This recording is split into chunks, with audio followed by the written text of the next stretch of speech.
Alright, with that, we're gonna move to the world that never was. A great world full of music. Please be good music. That's the sacred music. That's a bow music. Woo-hoo-hoo-hoo. Right, let's do this, guys. Let's do it. Part of me wants to do this as Team Days, because that's my favorite team so far. I can't deny it. It's like, that's my favorite team. Favorite one! Also, I love the world never was. Great world. Really haunting. I like the futuristic setting too. It's great.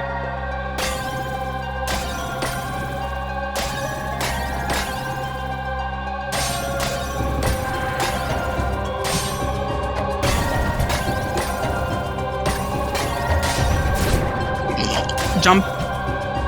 Jump. There we go. Thunder! I didn't think you guys had so many health points beforehand, but okay.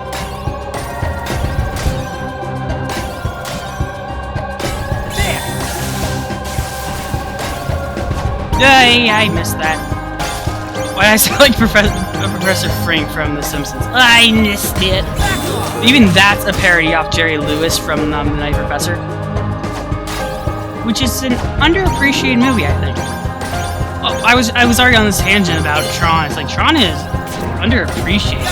It really is. I feel like Dune is in the same boat, but I don't think Dune is good. Notice how I was like, I don't think Dune is good.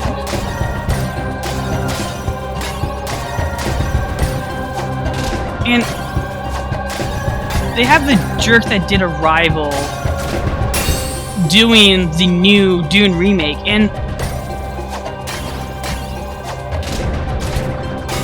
I don't think this was brought to anyone's attention. I had to read about this from like an obscure link, and I was like, what? So apparently the new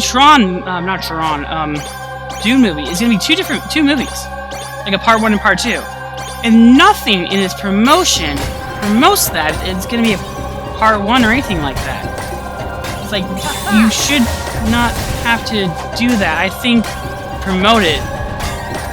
Because, I will not lie, Dune is a long-ass book and a long-ass movie. It's really slow and long. And that's a shame. A lot of the stuff had to be cut from the Dune movie. Like important plot details, and like, okay. But I think if you do that in 2 parts, Danny Delavieux, however you pronounce his name, I'm not French, I'm not gonna be like, yeah, I know his name. 138 links, you're kidding me. Wow. Okay, anyway, if he promotes it as 2 parts, I'd be all for that, because promote it as 2 parts, and I'd be like, yeah! He knows what he's talking about. Didn't say anything about an item. So I'm gonna equip a Mega Potion, why not? Let's go! But no, I think that works. Having Dune in 2 parts works perfectly. Because Dune, I felt like always worked in 2 parts. It never felt like one movie. Because the story is just so long. And also, apparently there's going to be a series on HBO Max. And speaking of HBO Max, yours truly is still not getting a subscription, but when Wonder Woman comes out, I'm going to be like, yeah, I'll get my free trial. I was actually waiting for the Snyder Cut to be out before I did my first free trial of that.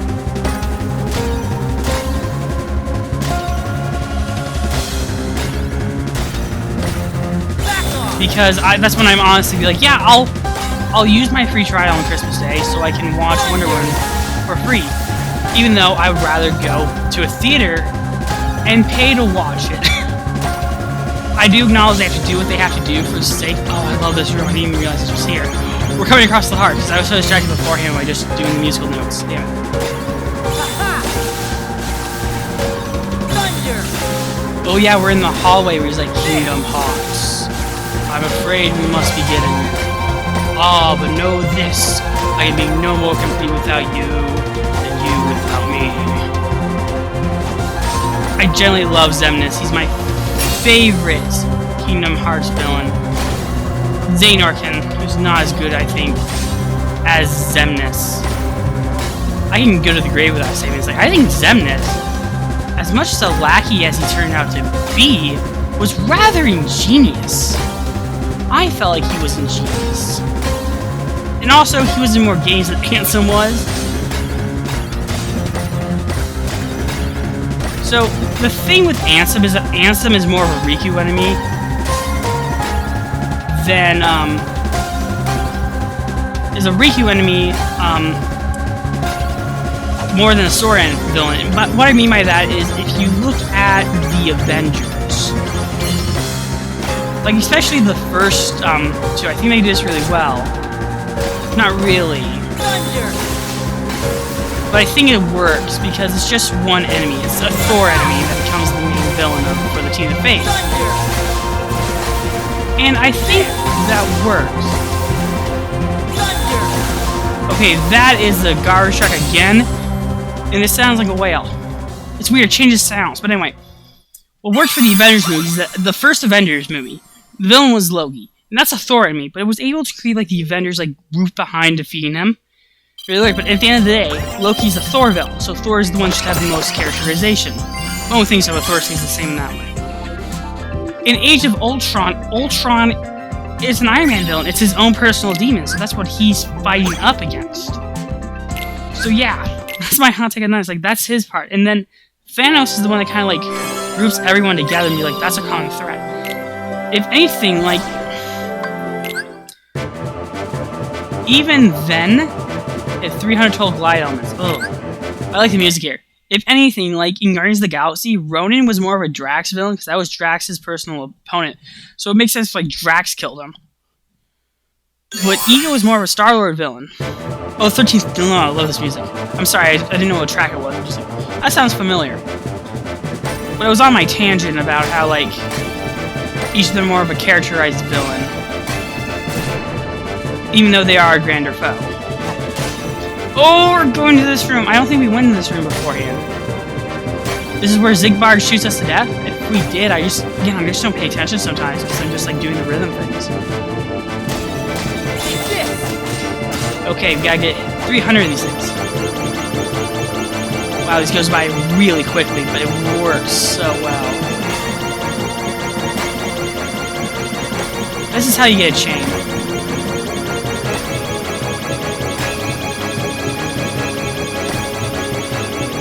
This is some great music, too.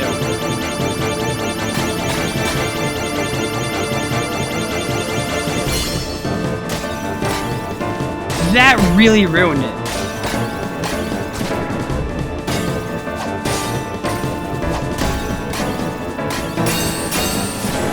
Oh, come on, Yuffie. You had to ruin that.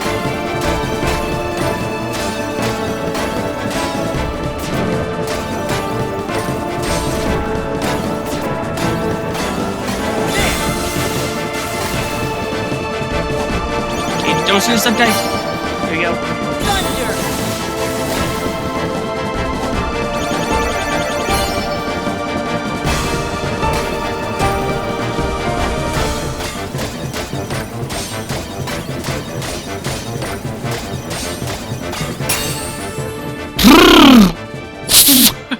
We got all those aerial stuff. That was intense. I love this song, though. I love it. I really do. But man, I just felt like a rush. It was just like... That was great, though. 151, that's a great chain. I think we got it. Come on. Oh! I feel robbed. I feel robbed. I really do feel robbed. Come on, Rob. You robbed me.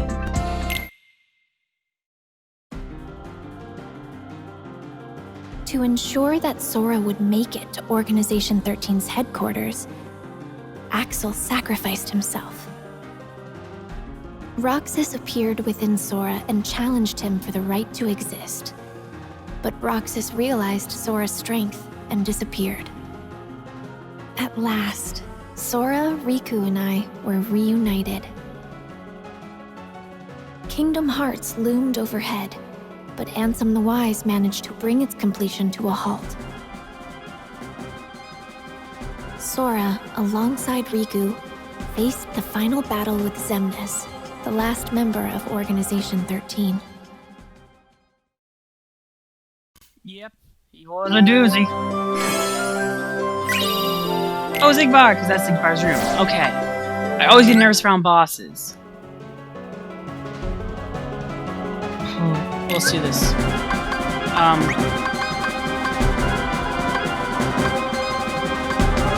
No, let's do this. I'm so nervous. have to be quiet for a majority of this because I'm just like, I need to focus on the boss.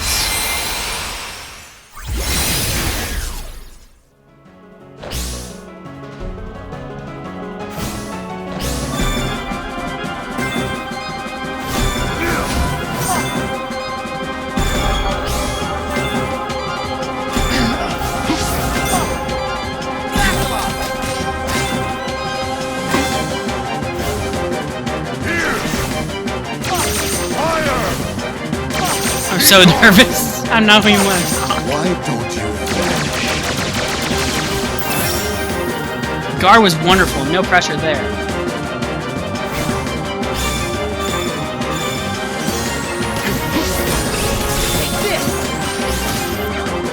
I'm terrible at that, by the way. Okay, that sucked.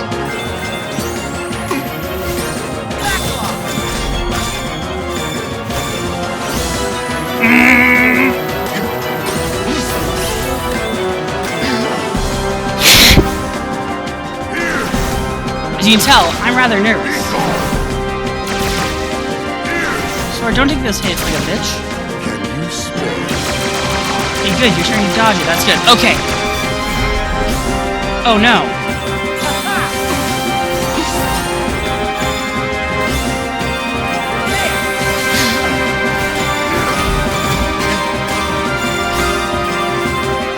Oh fuck.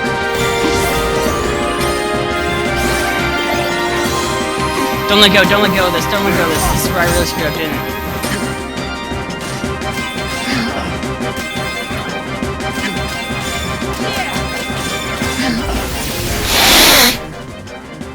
I did that in one try. That scares me.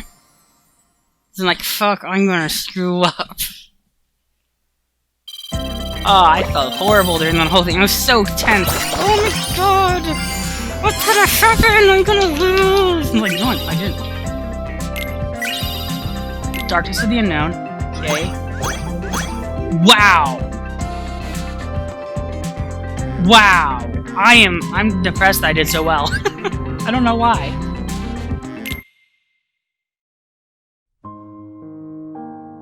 Xemnas was finally defeated.